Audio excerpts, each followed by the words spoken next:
Hi, welcome to Living in El Paso, Texas. In this episode, we're going to talk about what's the likelihood of El Paso seeing a big earthquake.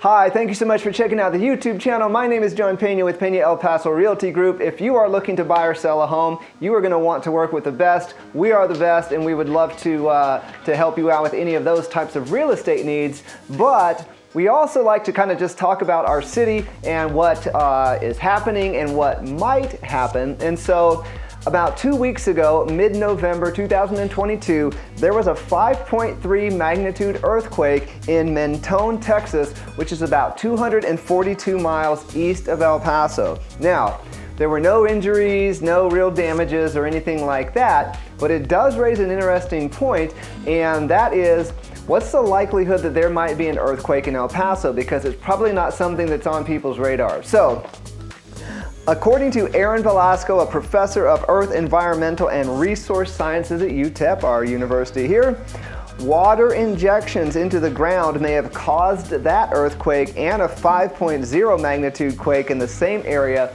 in March of 2020. So here's a quote from Mr. Velasco.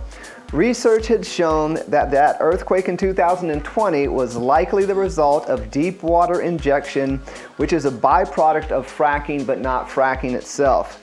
Right now what's going on is that there is a large volume of water that had been injected in West Texas, and that seems to be the root cause of some of these earthquakes in West Texas. So, now, the Mentone earthquake occurred along a fault line, and that stress is natural. It's been there a very, very long time. According to Mr. Velasco, the fracking has kind of weakened the faults, and it kind of released the stresses that were probably there for, honestly, millions of years.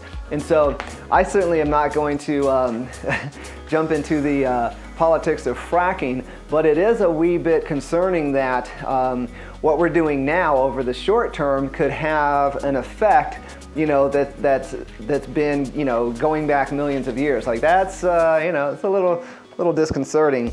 But what are the chances of El Paso having an earthquake? Because quite honestly, when we sell homes to people, a lot of times they're like, well, I got to get insurance. What should I be looking out here for? And really what we tell them is that, there's not a lot of elements of the weather that cause a lot of damage to your home aside from sun. We are the sun city, so direct sunlight over time obviously breaks down materials over time.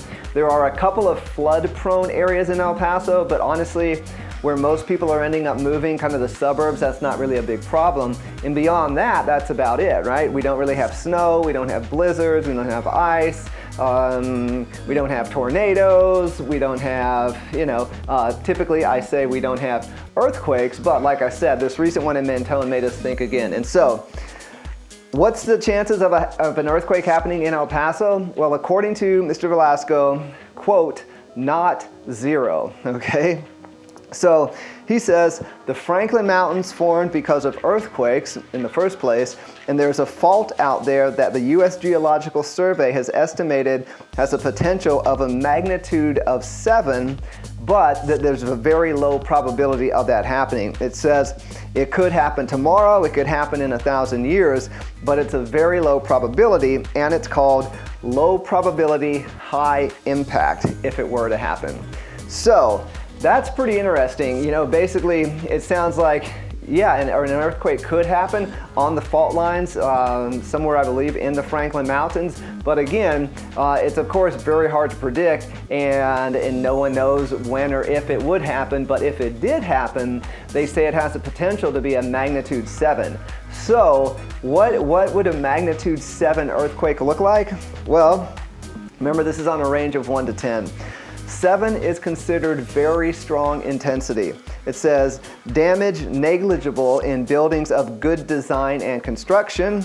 Now, honestly, I don't know how much the buildings here, like let's talk about like like some of the bigger buildings downtown. I can't imagine that those buildings were built with concerns about earthquakes. And so, you know, of course, like I said, that's an uninformed opinion. But and then it also says there would be slight to moderate damage in well-built ordinary structures. I'm guessing that's homes. And then considerable damage in poorly built or badly designed structures.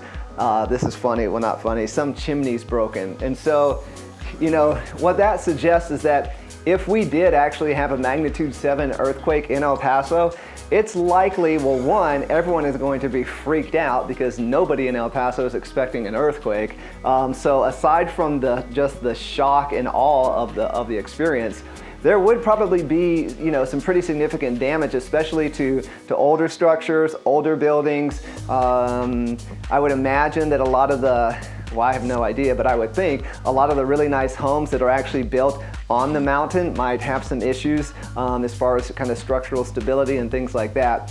But again, remember, it's a pretty big long shot that El Paso would have an earthquake. But like I said, it popped up in the news. We've been talking about it a little bit. We thought it would make just kind of for an interesting little episode.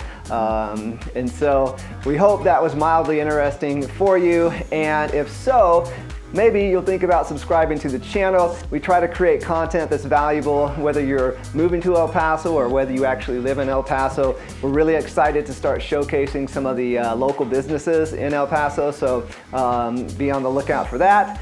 And other than that, we'll see you in the next episode.